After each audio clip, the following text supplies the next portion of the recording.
O welcome back to Murag Dili Vlog. Naa na punta sa seri nga luto-luto day. Karon nga adlaw magama ta og poto. Lami ni atong paggagama karon kay ang gigamit nato nga flour is Maya Mix.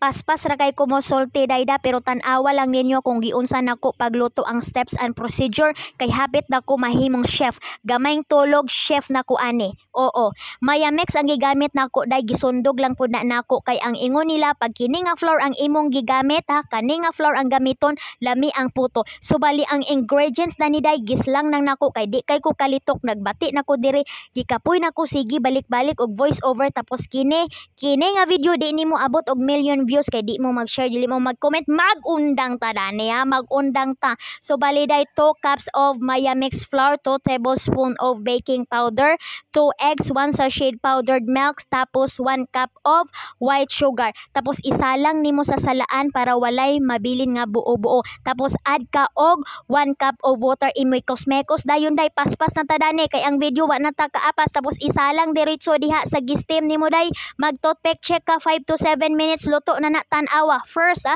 attempt nako day, gwapa kaayo pero ang feedback tamis kayo, kulangan ako sunodan na babay, maurat uy kapoy na kayo.